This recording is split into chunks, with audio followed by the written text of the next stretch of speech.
Esters जो होते हैं उनका जो जनरल नेम है वो है alkyl alkanoid, alkyl alkane al and oid. ये मैं आपको एक्सप्लेन कर दूंगा जब ईस्टर्स पर डिस्कशन करूंगा। समझ में आया? कि जनरल नेम रफ पे लिख लो, जैसे अल्कोहल ग्रुप है उसका जनरल नेम जो है वो क्या है, अल एन ऑल, अल्केनॉल है। तो अब 5 कार्बन एटम है तो पेंटेनॉल, 2 कार्बन एटम है तो इथेनॉल, ठीक है। और OH कौन से ग्रुप पे आ रहा है वो पोजीशन बता दो, अगर पहले नंबर पे आ रहा है तो 1 इथेनॉल, और अगर कार्बन एटम 4 या 4 से ज्यादा है, दूसरे नंबर पे अल्कोहल आ रहा है तो 2 इथेनॉल, है ना। वो नंबरिंग का रूल अलग है, मैंने आपको बता दिया कि मिनिमम नंबर रूल, दूसरा है मिनिमम सम रूल, तीसरा रूल क्या है, एक से ज़्यादा फंक्शनल ग्रुप हो, अल्फाबेटिकल ऑर्डर रूल अगर एक से ज़्यादा फंक्शनल ग्रुप है। ये रूल नंबरिंग में चलते हैं। They are not in the syllabus, once upon a time they were in the syllabus. अब तो सिर्फ जैसे कहना चाहिए मिनिमम नंबर रूल से आमतौर से होते हैं, लेकिन प्रैक्टिस में जब क्वेश्चंस करेंगे तो ये समझ में आ जाएगा। अब मैं आपको ले रहा हूँ प्रॉपर्टीज ऑफ अल्केन। अल्केन की जो एक कॉमन प्रॉपर्टी अल्केन की, alkane are mainly use for as a fuel, mainly use as a fuel. कैसे बढ़िया, क्यों अल्केन को एज ए फ्यूल क्यों यूज करते हैं? क्योंकि इनकी कैलोरीफिक वैल्यू हाई है, they produce lot of heat. High calorific value होने की वजह से ये एज ए फ्यूल यूज होते हैं। जैसे CNG जो है वो मेनली मीथेन होती है, थोड़ी बहुत मीथेन प्रोपेन भी होती है। LPG जो आपके घर में आती है वो मेनली बुटेन होती है, मेनली, मतलब और भी प्रोपेन और आगे मॉलिक्यूल हो सकते हैं इसके, है ना। मेनली कौन सी होती है? बुटेन। LPG के एज ए फ्यूल यूज होती है। आपके जो पेट्रोल में है उसके जो मॉलिक्यूल है पेट्रोल के, है ना, वो C5 H12 से लेके C10 H22 के बीच में होते हैं, 20 ऑक्टेन वगैरह होते हैं। फिर पेट्रोल के बाद आता है केरोसिन, फिर केरोसिन के बाद आता है डीजल। ये सब अल्केन के खानदान के, और ये ज्यादातर आप देखते हैं आखिर में बहुत ज्यादा 20-25 से ज्यादा कार्बन एटम, 20 या 20 से ज्यादा तो वैक्स होता है। समझ में आया? तो ये सारे के सारे फ्यूल के तौर, वैक्स भी जो है कैंडल बनाने के काम आती है, वो भी फ्यूल के तौर पे काम हो रही है। Why they are used as a fuel? Because they have a high calorific value.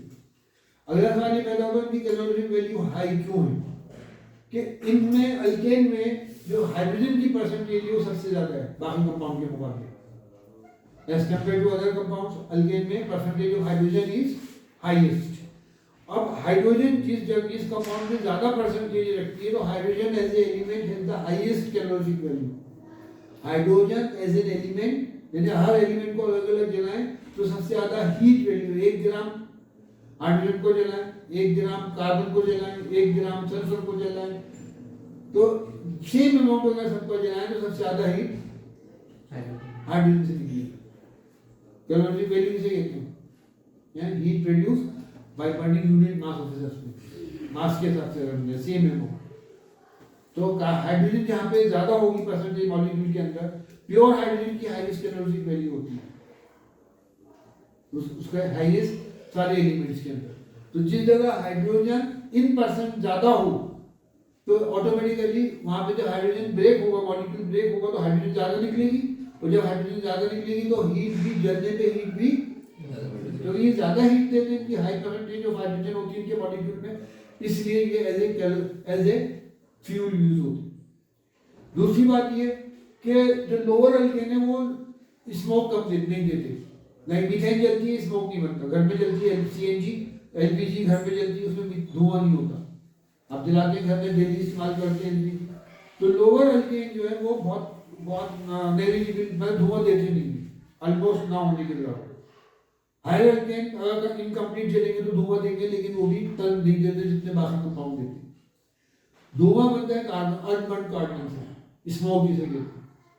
यही कार्बन जो है अगर कंप्लीट जल जाए तो ब्लू फ्लेम बनेगी, कार्बन मोनोऑक्साइड बनेगी, फिर कार्बन कंप्लीट जल जाएगा। और अगर ये कार्बन पूरा न जले, रेड हॉट हो जाए या येलो हॉट हो जाए तो फ्लेम भी येलो हॉट या रेड हॉट हो जाती है। और यही कार्बन जब बाहर निकलता है बिना जले तो वो धुएं की शक्ल में नजर आता है, स्मोक जिसे बोलते हैं। आप इसको ऊपर किसी जगह कोई चीज कार्बन की आप जला रहे हैं, उसकी फ्लेम से जरा दूर आप कोई गिलास का शीशा लेके आप खड़े हो जाएंगे, थोड़ा ऊपर करके मैंने उससे मिला दें तो आप देखेंगे वो काला हो जाएगा, because of the position of unburn carbon. जो कार्बन जला नहीं वो बिना जले बाहर निकल रहा है, जिस चीज के कॉन्टेक्ट में आएगा उसमें जल जाएगा। इसलिए आप देखिए कि जो आपकी किचन है उसकी दीवारें, छत जो होती है वो काली हो जाती है, because of the same reason कि अनबर्न कार्बन जो है वो छत पे आके डिपॉजिट होता है तो छत क्या हो जाती है, काली। आपके जो बर्तन है वो नीचे से काले हो जाते हैं, जो जितना खाना गर्म करते हैं, बिकॉज ऑफ अनबर्न कार्बन वो डिपॉजिट होता है, वो काला हो जाता है। तो ये बहुत कम धुआं देते हैं। उसकी वजह है कि इसमें कार्बन की परसेंटेज, जब हाइड्रोजन की परसेंटेज ज्यादा होगी तो ऑटोमेटिकली दो एलिमेंट है कार्बन हाइड्रोजन, हाइड्रोजन की परसेंटेज ज्यादा है तो कार्बन की percentage as compare to other compounds कम होती है। तो जब कार्बन कम होता है तो पूरा जल जाता है, इसलिए धुआं बहुत कम देती है। उन कंपाउंड में जहाँ कार्बन की परसेंटेज ज्यादा होती है जैसे इथीन है, इथाइन है, वहां अनबर्न कार्बन की परसेंटेज ज्यादा है, इसलिए धुआं ज्यादा देती है, स्मोक ज्यादा बनाती है। तो high calorific value because of high percentage of hydrogen, और लो मतलब क्या नाम है, कार्बन धुआं कम देते हैं, स्मोक कम देते हैं, that is because of carbon धुआं कम देंगे। धुआं कैसे बनता है, कार्बन से, तो धुआं कम बनने से मतलब कार्बन की परसेंटेज कम है, अगर ज्यादा होती है तो ज्यादा कार्बन निकलता धुआं बनता है। क्योंकि ये कंप्लीट जल जाते हैं, धुआं नेग्लिजिबल देते हैं, इसलिए लोअर एल्केन को हम जो है वो क्या नाम है, हम गुड फ्यूल कहते हैं, it is a good fuel. अच्छे को फ्यूल की वो है कि कैलोरीफिक वैल्यू हाई हो और गैस धुआं स्मोक कम दे, तो ये इसकी है कैलोरीफिक वैल्यू ज्यादा और धुआं कम दे। ये बात समझ में आ गई नहीं आ गई? अब ये जो अल्केन है ये सारे कार्बन एटम सिंगल बॉन्ड से जुड़े होते हैं, तो ये हाइड्रोजन हटाएंगे तब दूसरा एटम इनकी जगह आएगा। तो ये जो मेन रिएक्शन इनकी होती है, एक तो इनकी रिएक्शन होती है जो एज ए फ्यूल यूज होते हैं, वो कंबशन है, वो हम अभी बता देंगे आपको कि चल रहा है एज ए कंबशन, जो जलते हैं एक्सिस ऑफ एयर में। तो एक्सिस ऑफ एयर में जब कोई कंपाउंड चलता है तो उस जनरली उसके वो एलिमेंट जो ऑक्सीजन से रिएक्ट कर सकते हैं उनके ऑक्साइड बन जाते हैं। अब अल्केन जो है दो एलिमेंट है, कौन कौन, कार्बन और, तो जब एक्सिस ऑफ एयर में चलेंगे तो क्या बनेंगे, कार्बन से क्या बनेगा, कार्बन डाइऑक्साइड, और हाइड्रोजन से क्या बनेगा, वाटर वेपर। ठीक है। अगर लिमिटेड एयर में चलेंगे तो लिमिटेड एयर में कार्बन कार्बन मोनोऑक्साइड बनाता है। जब कार्बन को पूरी ऑक्सीजन नहीं मिलेगी बजाय कार्बन डाइऑक्साइड की क्या बनाएगा, कार्बन। और अल्केन को आमतौर से इतनी ऑक्सीजन मिल जाती है कि पूरा जल जाए, लोअर अल्केन को। लेकिन हायर अल्केन जो है उनको पूरी ऑक्सीजन नहीं मिलती तो वो भी कार्बन मोनोऑक्साइड भी बनाती है। तो जो कार्बन पूरा ऑक्सीजन नहीं मिलेगी तो कार्बन मोनोऑक्साइड भी बदल जाएगा। तो इसलिए अल्केन जब जलते हैं, जैसे मीथेन है, तो जब ये जलेगा, ऑक्सीजन जलने का मतलब ऑक्सीजन से रिएक्शन है, तो ये कार्बन डाइऑक्साइड बनाएगा और वाटर वेपर की शक्ल में बनाएगा, है ना। इसको बैलेंस कर लेंगे, प्लस हीट एलपीजी C4H10, ये जब जलेगा ये भी कार्बन और ऑक्सीजन से मिलके बना है। तो मीथेन जले या सीएनजी जले या एलपीजी जले, इसका क्या कंपाउंड बनेगा, एक्सिस ऑफ एयर में दो एलिमेंट है, क्या बनेगा, कार्बन और हीट अच्छी खासी देगा। पेट्रोल अगर जले, मान लो C8H18, हम पेट्रोल को ले रहे हैं, पेट्रोल के अंदर बहुत सारे मॉलिक्यूल होते हैं, C5 से लेके C10 तक मिक्सर होता है कई सारे हाइड्रोकार्बन का। तो मान लो उसका एक मॉलिक्यूल लिया हमने C8H18, जब ये जलेगा कंप्लीट एयर में तो क्या बनाएगा, एक्सिस ऑफ एयर में क्या बनाएगा, कार्बन डाइऑक्साइड प्लस वाटर। तो सेम कंपाउंड बनेंगे जो कार्बन हाइड्रोजन नहीं, provided they are burning in excess of air. Lower alkane में ऑक्सीजन कम भी होगी तो तभी पूरे जल जाएंगे, लेकिन हायर अल्केन के अंदर ऑक्सीजन कम होगी तो कार्बन मोनोऑक्साइड और वाटर वेपर बनेंगे।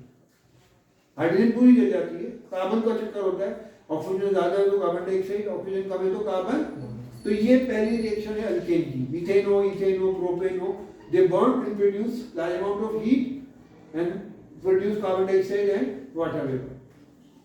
ये बात समझ में आ गई?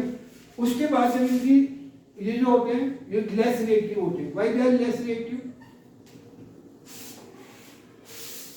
ये इसलिए लेस रिएक्टिव होते हैं क्योंकि कार्बन और हाइड्रोजन के बीच में सिंगल कार्बन कार्बन के बीच में सिंगल बॉन्ड होता है, और कार्बन हाइड्रोजन के बीच में भी सिंगल बॉन्ड नहीं होता, वो तो एक ही इलेक्ट्रॉन है हाइड्रोजन। तो ये जो बॉन्ड है इसको ये आसानी से नहीं टूटता, तो देख डबल बॉन्ड जल्दी टूट जाता है। डबल बॉन्ड में एक सिंगल बॉन्ड होता है जिसको हम मैंने बताया था सिग्मा बॉन्ड बोलते हैं, और एक पाई बॉन्ड होता है। दो बॉन्ड में से एक सिग्मा होता है और एक पाई बॉन्ड कम एनर्जी के भी टूट जाते हैं, और सिग्मा बॉन्ड को ज्यादा एनर्जी चाहिए, तो दे आर लेस रिएक्टिव। समझ में आ गई क्या है ये? Less reactive. इसको इसीलिए क्या नाम है, अब ये होता क्या है कि हाइड्रोजन को कोई हटाएगा तब रिएक्शन होगी। क्योंकि अब जैसे मीथेन है तो मीथेन 4 हाइड्रोजन से सिंगल बॉन्ड से लिंक है, तो अगर किसी एटम को हटा के उसकी जगह दूसरा एटम आ जाए, रिएक्शन क्या हो, मॉलिक्यूल में से एक एटम हट के दूसरा एटम या ग्रुप ऑफ एटम आ जाए, तो उस रिएक्शन को कहते हैं सब्स्टिट्यूशन रिएक्शन। सब्स्टिट्यूशन, ये एक को हटा दिया तो ये कंपाउंड नहीं रहा, रेडिकल हो गया, उसकी जगह दूसरा एटम कोई आ गया, तो वो सब्स्टिट्यूशन पे आता है। जैसे क्लास में टीचर पढ़ाने आया था, वो एब्सेंट हो गया, उसकी जगह क्या बोलते हैं? दूसरा टीचर क्या कहते हैं? सब्स्टिट्यूट। एक हटा के दूसरा आ गया। बात समझ में आ गई? तो अल्केन जो है इनकी कई सारी रिएक्शन होती है, बट बहुत इतनी नहीं होती जितनी अल्कीन और अल्काइन की होती है। और ये जो रिएक्शन दिखाते हैं कंपैरेटिव के अलावा वो सब्स्टिट्यूशन रिएक्शन दिखाते हैं स्पेशल कंडीशन में।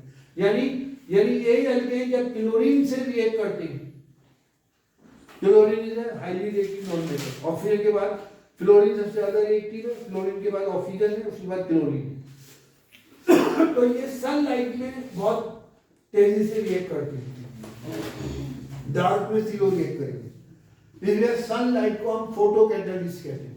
यानी वो मैटर जिस रिएक्शन की स्पीड बढ़ जाए, वो सब जिस चीज की वजह से रिएक्शन की स्पीड बढ़ जाए, घट जाए, वो अगर वो केमिकल है तो वो कैटलिस्ट कहलाता है। और अगर light is use for increasing और decreasing the speed of the reaction तो उसे क्या बोलते हैं? फोटो क्या कैटलिस्ट। खाली मटेरियल होता ठीक है ना, उसको क्या बोलते हैं? खाली कैटलिस्ट। खाली कैटलिस्ट का मतलब है कोई केमिकल है जिसकी वजह से may be single element, may be mixture of two और two, may be compound, may be mixture of two और डिफरेंट कंपाउंड्स। तो जो खाली कैटलिस्ट होता है वो केमिकल होता है, और फोटो कैटलिस्ट लाइट को कहते हैं कि लाइट की वजह से रिएक्शन तेज हो जाती है। वो कभी कभी इतनी विग्रस हो जाती है कि अगर प्रॉपर्ली कंट्रोल ना हो तो बस्ट हो सकता है जहाँ पे रिएक्शन हो रही है। तो लाइट क्या करती है, इसमें क्या होता है कि हाइड्रोजन जो है वो रिप्लेस हो जाता है, उसका बॉन्ड टूट जाता है कार्बन हाइड्रोजन के बीच में। क्लोरीन एटम का बॉन्ड टूट जाता है, क्लोरीन एटम जो मॉलिक्यूल जो था ये क्लोरीन एटम में टूट जाता है, 2 क्लोरीन एटम में। और क्लोरीन एटम जब मीथेन मॉलिक्यूल से टकराता है तो ये हाइड्रोजन और कार्बन के बीच का बॉन्ड तोड़ के कार्बन के साथ अपना बॉन्ड बना देता है। तो क्या कंपाउंड बन जाता है? C, यहाँ पे H था, यहाँ भी H था, और एक वक्त में एक हाइड्रोजन हटती है और उसकी जगह क्लोरीन आ गया, उसने हाइड्रोजन का बॉन्ड तोड़ दिया, हाइड्रोजन कार्बन के बीच का बॉन्ड तोड़ दिया, उसकी जगह खुद आ गया, है ना। और वो जो H निकला था और क्लोरीन का जो दूसरा आइटम था उससे HCl बन जाता है। यानी ये H यहाँ से निकला, यहाँ से Cl निकला, ये कहलाती है सब्स्टिट्यूशन रिएक्शन। तो सब्स्टिट्यूशन रिएक्शन की क्या डेफिनेशन है? When atom of group of atom is replaced by another atom or under special condition, तो एक एटम को डाके दूसरा एटम या ग्रुप ऑफ एटम आ जाए वो सब्स्टिट्यूशन कहलाता है। और alkane generally show substitution reaction combustion के बाद। ये बात समझ में आया? अब ये जो रिएक्शन है ये स्टेप बाय स्टेप होती है। एक वक्त में एक क्लोरीन हटेगा, सारे मॉलिक्यूल में से क्लोरीन हटेगा, तब सेकेंड हाइड्रोजन एटम हटेगा और क्लोरीन है। एक सारे मॉलिक्यूल में से एक हाइड्रोजन हटेगा, सॉरी, जब वो सब में से हाइड्रोजन हट जाएगी, एक एक हाइड्रोजन सब में हट गई, क्लोरोमीथेन बन जाएगा। इसका नाम क्या होगा? क्या? क्लोरो। क्योंकि हेलोजन जब होते हैं तो हेलो अल्केन कहलाते हैं, तो हेलो में क्लोरो हो जाएगा, और अल की जगह मीथा आएगा, क्या बन जाएगा ये क्लोरोमीथेन।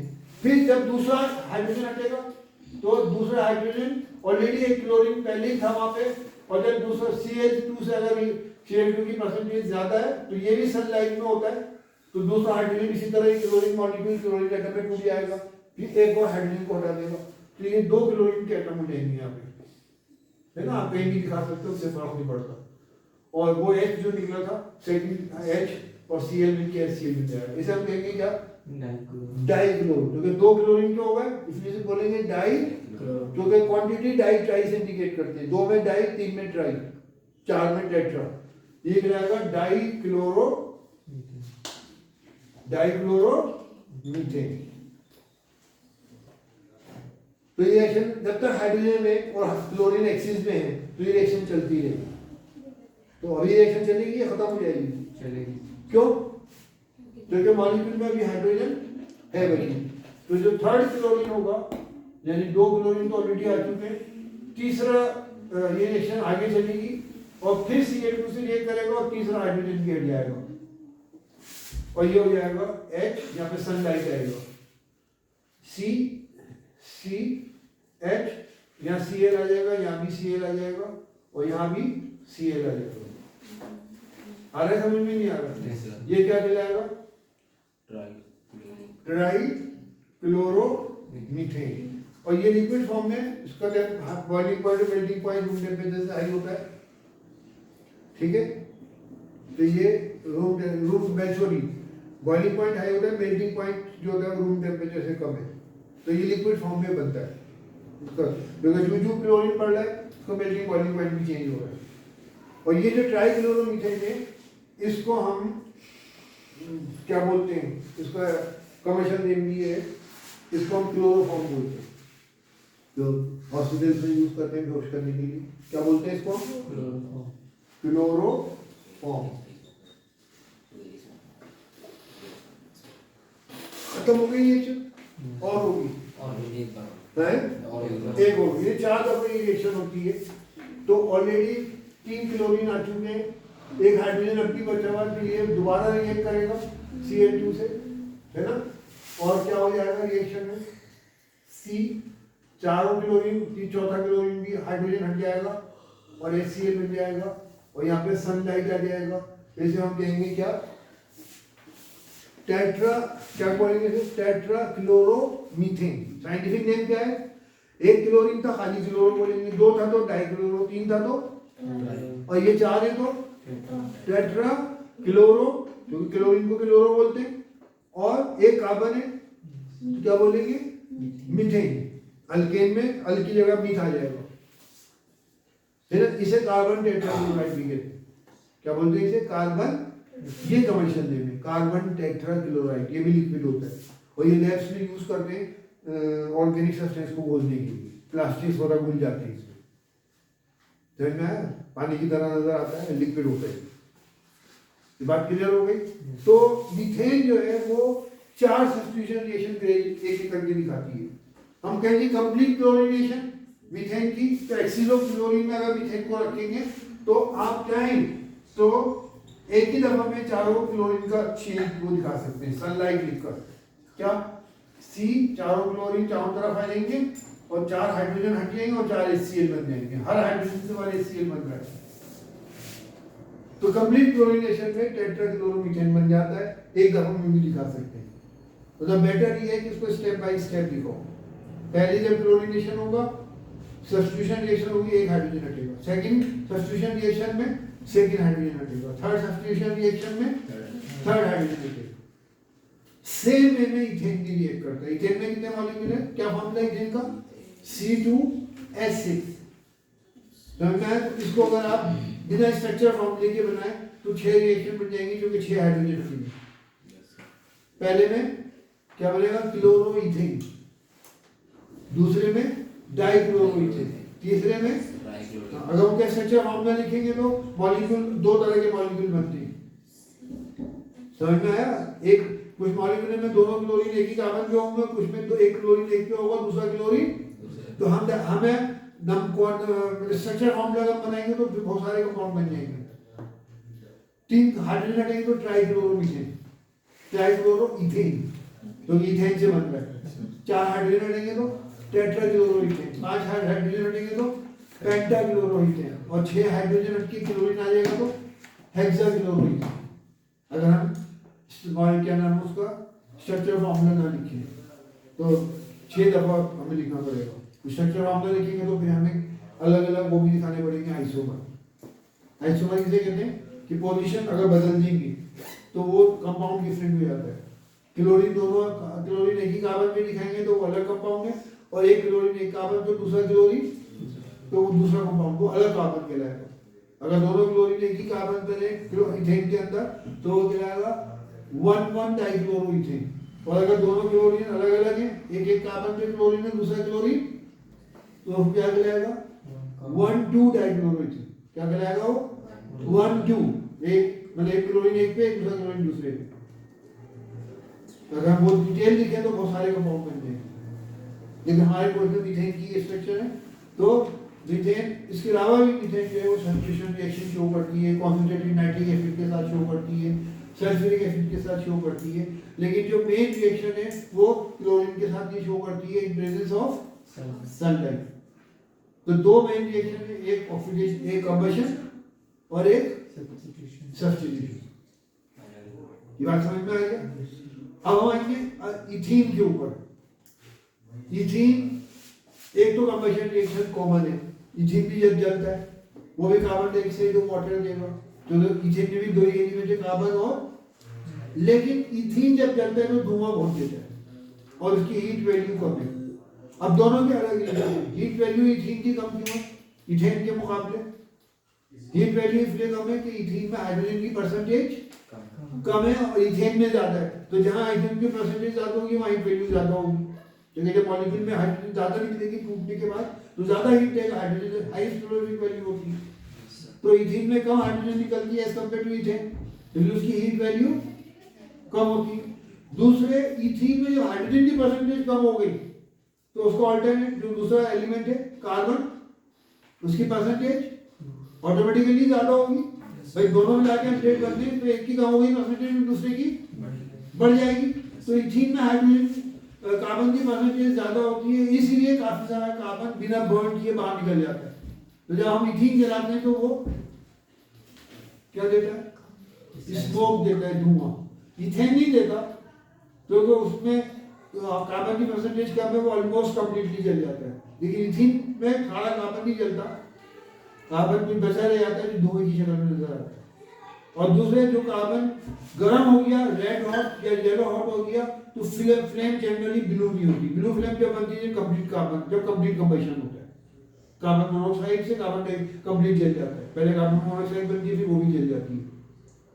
तो इसलिए इथीन की जो फ्लेम होती है येलो या जनरली येलो होती है, जो कार्बन पार्टिकल्स जो होते हैं वो गर्म होके येलो हो जाते हैं। तो इथीन की भी कंबशन रिएक्शन है, लेकिन उसमें धुआं बनता है और कैलोरी हीट वैल्यू कम है उसकी। ये बात समझ में आ गई? ठीक है। इथीन के बाद जो उसकी अगली रिएक्शन है वो तीन रिएक्शन है। इथीन में डबल बॉन्ड होता है, और जो दो बॉन्ड किसी कार्बन एटम के बीच में तो एक बॉन्ड आसानी से टूट जाता है। जो सिंगल बॉन्ड, दो बॉन्ड जब बनते हैं तो उसमें एक पहले बॉन्ड को हम कहते हैं सिग्मा बॉन्ड, वो आसानी से नहीं टूटते। जैसे इथेन में कार्बन कार्बन के बीच में एक ही बॉन्ड है, सारे सिग्मा बॉन्ड है, ये नाम है उनके। अगर दो बॉन्ड होंगे दो कार्बन के बीच में तो एक सिग्मा बॉन्ड कहलाता है और दूसरा पाई बॉन्ड कहलाता है, ये नाम है उनके। जो सेकंड बॉन्ड जो होता है वो आसानी से टूट जाता है, जिसे पाई बॉन्ड कहते हैं। इसलिए वो बहुत आसानी से रिएक्टिव एटम्स के साथ कांटेक्ट में आके टूट जाता है। इसलिए वो जो रिएक्शन होती है कि एक बॉन्ड टूट के नया एटम आके ऐड हो गया, उसे एडिशन रिएक्शन कहते हैं। क्या सब्स्टिट्यूशन में क्या होता है? एक हटके दूसरा आ गया। एडिशन में क्या होता है? हटा कोई नहीं, एक एक्स्ट्रा बॉन्ड था। जैसे ये दो के बीच में आपने दो आदमी, एक दूसरे आदमी से हाथ मिला रखे दोनों, अब आप किसी और से भी हाथ मिलाना चाहते हैं तो एक हाथ को कायम रखो, दोस्त जो आपने मिला रखा है, दूसरा हाथ आप फ्री कर लें, उसका भी दोनों हाथ आपसे मिले हुए तो उसका भी एक हाथ फ्री हो जाएगा। तो ये सेकंड जो फ्री हाथ हुआ आप किसी और से भी हाथ मिला सकते हैं, इसी तरह दूसरा आदमी भी किसी हाथ से। तो ये जो बिना बीच का कार्बन की चेन को तोड़े बिना एक्स्ट्रा आइटम आगे ऐड हो जाएगी, जब भी पॉसिबल है जब कार्बन के बीच में या तो डबल बॉन्ड हो या ट्रिपल बॉन्ड। तो ट्रिपल बॉन्ड में 2 दफा टूटता है, 3 बॉन्ड थे, एक जो है वो कायम रहेगा, वो चेन को जोड़े रखेगा, और बाकी 2 बॉन्ड जो वो आसानी से टूट जाएंगे। तो जब एडिशन ऑफ एटम और group of atom in a molecule of in a compound, है ना, due to breaking of double या ट्रिपल बॉन्ड, उसे हम कहते हैं क्या, एडिशन रिएक्शन। एडिशन रिएक्शन क्यों कह रहे हैं कि कुछ हटा नहीं और आइटम आके ऐड हो गए, और किसी को हटा के ऐड होगा, जैसे कि मीथेन में हुआ है, तो वो क्या कहलाता है, सब्स्टिट्यूशन। तो इथीन की एडिशन रिएक्शन कोर्स में है, जो क्लोरीन के साथ भी होती है, वो डार्क भी हो जाती है। मीथेन की डार्कनेस बहुत स्लो होती है, सनलाइट में ज्यादा फास्ट होती है। दूसरी बात, इथीन एडिशन रिएक्शन शो करता है ब्रोमीन के साथ भी, ब्रोमीन वाटर के साथ भी, वो एज ए टेस्ट यूज करते हैं। ये जो अनसैचुरेटेड कंपाउंड है वो ब्रोमीन वाटर को डिकलराइज कर देते हैं, ब्रोमीन को नहीं, किसको, ब्रोमीन वाटर को। तो एक कंबशन हो गई, एक क्लोरीन के साथ हो गई, उसमें क्लोरीन की रिएक्शन में क्या फर्क है मीथेन और इथेन में और इथीन में, कि इथेन में सब्स्टिट्यूशन रिएक्शन होती है और इथीन में एडिशन, तो बॉन्ड टूट गया, ये रिएक्शन हम कल दिखाएंगे। फिर ब्रोमीन वाटर के साथ रिएक्शन, वो एज ए टेस्ट यूज होता है कि जिस कंपाउंड में डबल या ट्रिपल बॉन्ड होगा उसमें 1 ड्रॉप ब्रोमीन वाटर की डाल दें, तो ब्रोमीन वाटर ब्राउन कलर का होता है, जब 1-2 ड्रॉप डालेंगे तो ब्रोमीन निकल जाएगी, खाली पानी बचेगा, वो कलरलेस होता है। तो डबल बॉन्ड या ट्रिपल बॉन्ड कंपाउंड जो ब्रोमीन वाटर को, अनसैचुरेटेड कंपाउंड ब्रोमीन वाटर को डिकलराइज कर देते हैं, ब्रोमीन को नहीं, किसको, ब्रोमीन वाटर को। ये रिएक्शन हम कल करेंगे। तो एक तरह की 3 रिएक्शन हो जाएंगे अगर देखा जाए, एक कंबशन, एक सब्स्टिट्यूशन नहीं, सब्स्टिट्यूशन नहीं होगी इथीन के अंदर। इथीन में सब्स्टिट्यूशन रिएक्शन बहुत स्पेशल कंडीशन में होती है, केमिस्ट्री में स्पेशल कंडीशन में कुछ भी हो सकता है। दूसरी एडिशन रिएक्शन होगी, एडिशन 2 एक ब्रोमीन की और एक किसकी, ब्रोमीन वाटर के साथ होगी और एक क्लोरीन के साथ। और एक अगर इथीन को अंदर हाई प्रेशर, बहुत हाई प्रेशर के साथ हीट किया जाए तो ईट के डबल बॉन्ड टूट के इथीन मॉलिक्यूल आपस में जुड़ जाते हैं, और जब वो आपस में जुड़ जाते हैं तो लिक्विड फॉर्म में, वो रूम टेम्परेचर पे लिक्विड फॉर्म में मिलते हैं, फिर बाद में वो सॉलिडिफाई हो जाते हैं ठंडा करने के, और उसे हम कहते हैं पॉलीथीन। क्या बोलते हैं, ये जो पॉलीथीन बना है, पॉली माइने मेनी, थीन, इथीन कहते हैं इथीन के मॉलिक्यूल को। तो बहुत सारे इथीन मॉलिक्यूल जब जुड़ जाते हैं और एक प्लास्टिक, वो प्लास्टिक होता है एक तरह का, तो वो जो कंपाउंड बनता है उसे हम किस नाम से पुकारते हैं, पॉलीथीन। तो 3 रिएक्शन एडिशन की हो गई और एक कंबशन की, भाई ये बताना है, ठीक है। और सिमिलरली इथाइन की भी इस तरह से होती है, सेम वे में, हालांकि वो कोर्स में नहीं है, लेकिन फिर भी इस तरह होगा, एक कंबशन की होगी, इथाइन की इसे एथिलीन भी कहते हैं, और एक क्लोरीन के साथ और एक ब्रोमीन वाटर के साथ। इसमें वो नहीं है, क्या नाम है, large number of molecule of ethyne will mix and combine together and form जो कंपाउंड बनता है, वो हमारे सिलेबस में नहीं। हम सिर्फ मेन रिएक्शन डिस्कस करेंगे जिसमें एडिशन का कॉन्सेप्ट क्लियर करना है कि व्हेन एन एटम, व्हेन क्या नाम है, एटम और group of atom is added to carbon atom, added to a carbon atom in a molecule due to breaking of double bond और triple bond, that such reaction is known as क्या, addition. और when an atom और group of atom it is replaced by another atom or group of atom, एक हटा के दूसरा आ जाए, then the reaction is known as substitution। जो methane में substitution reaction शो करता है क्लोरीन के साथ। एडिशन रिएक्शन क्यों नहीं करता, कि एडिशन के लिए क्या जरूरी है, डबल बॉन्ड, या वो कार्बन और कार्बन के बीच में इथेन में सिंगल बॉन्ड होता है, इसलिए उसे इथेन कहते हैं। अगर डबल बॉन्ड हो तो उसे इथीन बोलते हैं, ट्रिपल बॉन्ड हो तो उसे इथाइन कहते हैं। बात समझ में आ गई, रिएक्शन और